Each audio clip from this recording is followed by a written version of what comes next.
Welcome back to another edition of Writer's Block. I'm your host and author, Rashone Washington. This week, we'll be reading from our book titled When the Smoke Clears. It's a drama. It's about two characters, one female named Bianca and one male named Gunnar. They're like Bonnie and Clyde. They rob everything moving. And but the scene we're going to be reading is from scene 17 to 20, and it's some guys from a dice game that retaliated, and they caught Bianca on her way to see her son at school. They caught her coming out of a corner store, and they start shooting at her from across the street. So what you about to hear there is that scene and how everything unfolded. Bianca is telling Gunnar what happened, how her day went. So without further ado, scene 17. As Bianca enters the apartment, she noticed Gunnar is sitting in a chair on the balcony with his back turned on his cell phone. He doesn't hear her enter. She heads straight for the bathroom. Minutes later, she exits the bathroom to head straight for the balcony. Gunnar is startled as he had exited the balcony, and him and Bianca run into each other. "Oh, hey, babe, when did you get in?" Bianca's eyes suddenly fill up with water. She pauses. Hey. Now, babe, what's wrong? Today was just the worst day ever. Why is that?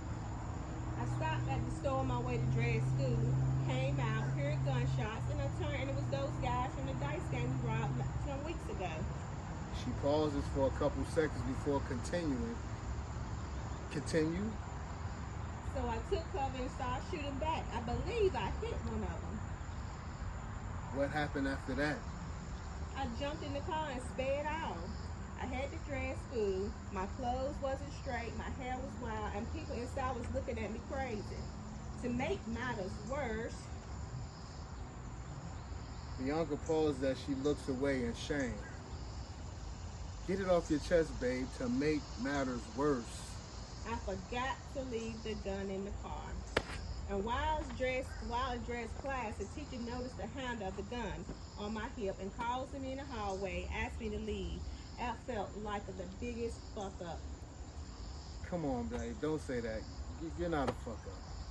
I had to lie to Drez when he asked me why I was leaving. Isn't that a good thing that he or his classmates didn't know what was taking place? You just don't understand.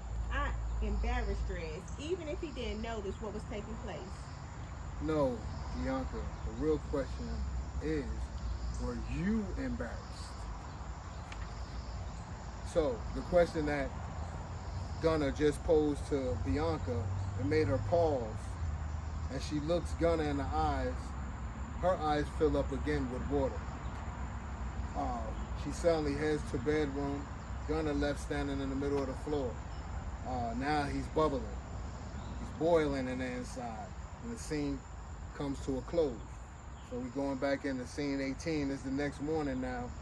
Gunnar was hot the whole night thinking about that. He was pacing the floor and everything. He's going to retaliate now. He's getting his get back. So he jumps in the whip and he's doing about 100 to the spot. The last spot that he known, that gambling spot that they robbed. And he jumped out the car. First person tried to walk up on him, he gun butt him. The second person, he shoot him in the leg that come running towards him. Another guy went to turn to run. Gunnar shot him in the ass. His money flew everywhere. Now his money all up in the air, on the ground, everything. Everybody scattered, they gone. Gunnar just walks up, picks up the money, even pick up the dice and shake him as he's still watching them run down the block. And he put the dice in his pocket, he turned and walked away, and he jumped in the car. Now he's headed back to the crib. So that scene ends out. That's scene 18. We going into 19. Gunnar comes back into the crib now. Bianca's inside the kitchen as Gunnar entered the apartment. He seems to be a little intoxicated. Gunnar kisses Bianca on the lips. It is then she smells the alcohol. Hey, babe. He pulls the thick envelope from his back pocket and lay it on the kitchen counter. Bianca eyeing the envelope. You've been drinking, haven't you? The envelope there for you. What you mean? Gunnar then walks towards bedroom. It's for you and Drez. Now puzzled, Bianca walked to bedroom where Gunnar is stretched across the bed in the dark room. What do you mean for Drez? I said, for you and Drez. I'm confused. It's courtesy of them punks that was shooting at you and messed up your day. Bianca looks at Gunnar with sympathy, then leans in to give him a kiss. Oh, babe, you didn't have to do that. I told you I handled that situation. Yeah. I finished it. You don't shoot at another man's woman and think it ain't gonna be no retaliation. Bianca curls up in the bed beside Gunnar. Scene 19 ends.